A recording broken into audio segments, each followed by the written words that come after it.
जय गुरु जी, शुक्राना गुरु जी। सारी संगत को जय गुरु जी। संगत जी, जब हम नए नए गुरु जी से जुड़ते हैं, गुरु जी हमें अपनी नई संगत बनाते हैं, तब हम बहुत सोचते हैं कि हम गुरु जी की पूजा कैसे करें, हम गुरु जी के स्वरूप को फ्रेम कैसे कराएं। हमें ये भी नहीं पता होता कि हम गुरु जी का स्वरूप खरीदें या खुद गुरु जी हमारे घर पर आते हैं। इसी पर एक अंकल जी का सत्संग सुनाती हूँ, जो कि गुरु जी से अभी अभी जुड़े हैं और उनको भी कुछ नहीं पता था। तो चलिए अंकल जी का सत्संग सुनाती हूँ। अप्रैल 2023 में मैं गुरु जी से कनेक्ट हुआ।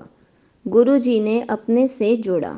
संगत जी, मैं और मेरी आंटी जी ने अप्रैल 2023 में घर छोड़ा, क्योंकि मेरे घर पर मेरे माता पिता हम दोनों पर ब्लैक मैजिक, जादू टोने से हम दोनों को परेशान कर रखा था।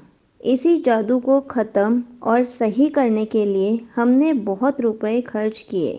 आखिर में हमने घर को छोड़ दिया। इस समय संगत जी हमारे पास ना ज़्यादा रुपए बचे थे। किसी तरह हमने एक अंकल जी से कुछ रुपए लेकर घर छोड़ा और कुछ दिन जीवन चला। संगत जी, गुरु जी के बारे में पता पहले से था, लेकिन ज़्यादा ध्यान नहीं देते थे।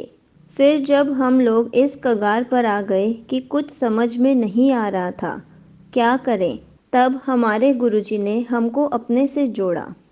अंकल जी से गुरु जी के सत्संग के बारे में पता चला। तब मैंने गुरु जी का स्वरूप ऑनलाइन इंटरनेट से प्रिंटर के माध्यम से निकाला और स्वरूप को अपने रूम में रखा। कुछ दिन मैंने गुरु जी के सामान्य तरीके से धूप बत्ती से पूजा की, क्योंकि हमें पता नहीं था कि पूजा कैसे करें। कुछ दिन ऐसे ही चलता रहा। कुछ दिन बाद मेरी आंटी जी के घर से अंकल जी आए। उन्होंने गुरु जी के स्वरूप को देखकर कहा कि गुरु जी के स्वरूप को फ़ोटो फ्रेम करवा लीजिए, लेकिन थोड़े पैसे की वजह से नहीं बनवा पाया। लेकिन उन्होंने कहा कि हम कम पैसे में बनवा देते हैं, तो मैंने हाँ कर दिया। मुझे ये नहीं पता था कि पैसे से स्वरूप नहीं लेना होता, ना ही बनवाना चाहिए।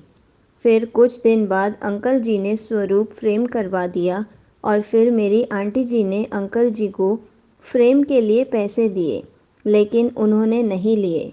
हम लोगों को तब पता नहीं था कि पैसे से स्वरूप नहीं लिया जाता। फिर उन्होंने जब पैसे नहीं लिए, तब हम स्वरूप लाए कमरे में। हम लोग अगले दिन से गुरु जी के स्वरूप की पूजा करने लगे। संगत जी, इस समय हम लोग को पता नहीं था कि कैसे करें गुरु जी की पूजा। उसके बाद मेरे फ़ोन में मैसेज आया कि गुरु जी की पूजा ऐसे करें। जल प्रसाद, चाय प्रसाद कैसे गुरु जी को भोग लगाएं, कड़ा प्रसाद कैसे बनाएं, सब पता चला। अगले ही दिन मैंने गुरु जी के आगे जल प्रसाद रखा, चंदन का तिलक किया, चाय प्रसाद भोग लगाया। संगत जी, हम पर गुरु जी की ब्लेसिंग्स होने लगी। यहीं पर अंकल जी का सत्संग समाप्त होता है। संगत जी, जब भी हम गुरु जी की नई संगत बनते हैं, तो हम यही सोचते हैं कि हम गुरु जी की पूजा कैसे करें, लेकिन किसी न किसी तरीके से गुरु जी हमें खुद ही बता देते हैं कि मेरी पूजा कैसे करनी है, मुझे जल प्रसाद कैसे चढ़ाना है और मुझे भोग कैसे लगाना है। इसलिए हमें कभी भी गुरु जी को घर पर लाने के बाद नहीं सोचना चाहिए कि हम इनकी पूजा कैसे करें, क्योंकि जैसे हम अपने भगवान की पूजा करते हैं, वैसे ही हमें गुरु जी की भी पूजा करनी है। इसलिए हमें कभी भी सोच में नहीं पड़ना चाहिए। जय गुरु जी, शुक्राना गुरु जी।